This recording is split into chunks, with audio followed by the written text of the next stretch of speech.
Alors le compost dans mon jardin, il a eu deux fonctions. Donc je mets tout la pelouse, tous les déchets des légumes, les déchets ce qui reste dans les assiettes des personnes qui ont mangé. Donc tout est recyclé. Une fois que, donc là j'en ai trois parce que j'ai la tonte de pelouse, j'ai les feuilles, et puis j'ai les déchets d'épluchure et puis de manger. Donc à l'automne, bientôt, quand j'aurai débarrassé une partie du jardin, je vais déplacer mes composts et le fond du compost va être étalé dans mon jardin. Le haut du compost va être mis dans le nouveau compost qui repartira pour un an. Donc ça dure un an le compostage. Et en bas vous avez du terreau, hein. Donc vous pouvez l'utiliser pour mettre des plantes, des fleurs dans un pot de fleurs, hein. Donc ça c'est naturel, j'ai pas besoin. Avec ces trois composts là, j'ai 20 brouettes de compost que j'étale dans mon jardin un peu partout. C'est un système qui se monte et qui se démonte. Voilà, donc c'est facile pour le déplacer. Vous prenez les deux morceaux du haut, vous les déplacez à côté, à l'endroit où vous voulez mettre votre prochain compost, et puis vous faites pareil pour les autres planches. Donc là, mon prochain compost, il sera ici. Et je prends le haut du compost et je le mets à cet endroit-là. Voilà, c'est tout simple. Ça passe pas lourd, il n'y a pas besoin d'être costaud pour le déplacer. On dit qu'il faut mélanger le compost pour une meilleure amélioration. Moi je ne le mélange pas du tout. Et ça se fait naturellement. Je laisse les insectes, les vers, les mouches, tout ça faire leur travail.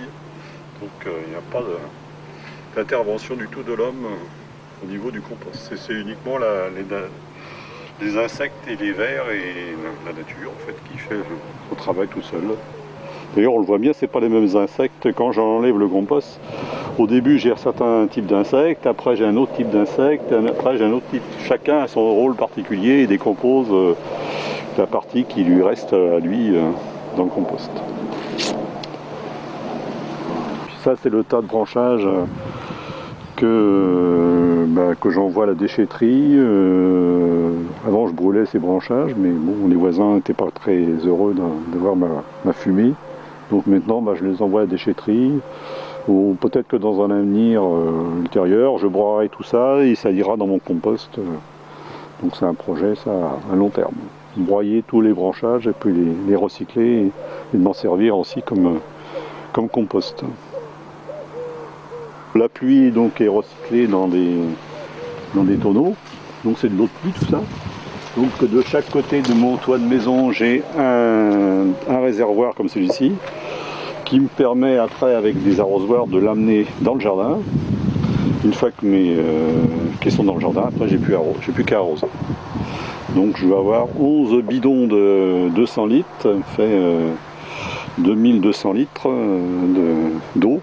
Et ça me permet de tenir une bonne semaine, voire 2 semaines d'arrosage, quand il pleut beaucoup bien sûr.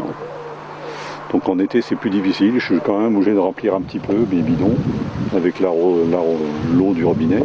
Mais au printemps, à l'automne, j'ai suffisamment d'eau, même au début de l'été, j'ai suffisamment d'eau pour arroser sans avoir à utiliser l'eau du robinet. Donc l'eau du robinet, je l'utilise très peu en fait.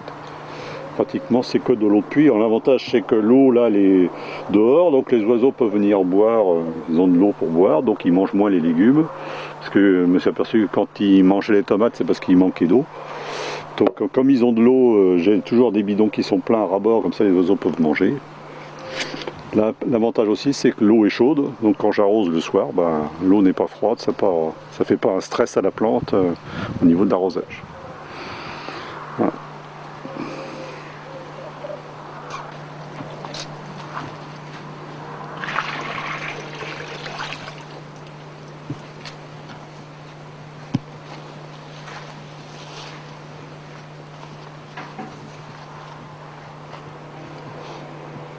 Ça apporte pas des moustiques de mettre de l'eau comme ça Si vous arrosez régulièrement votre jardin, les larves de moustiques sont haut là. Donc en fait les larves, on les voit d'ailleurs, elles sont toutes petites là.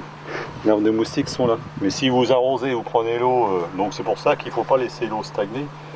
Donc cette eau là qui est en surface va tout de suite arroser mon jardin. Donc les petits moustiques, les petites larves de moustiques vont mourir hein, naturellement.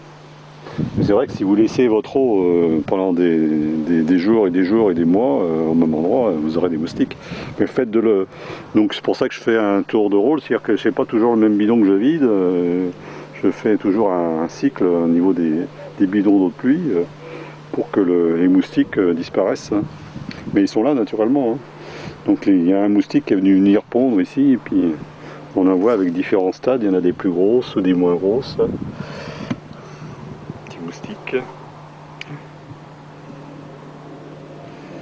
Donc c'est vrai que si on les laissait, on n'aurait pas de moustiques. Donc dans tous mes réservoirs d'eau, je fais toujours un vide, je fais un recyclage très rapide de l'eau pour éviter que mes bidons restent pleins d'eau. Donc il y a un tour de rôle qui est fait au niveau des bidons.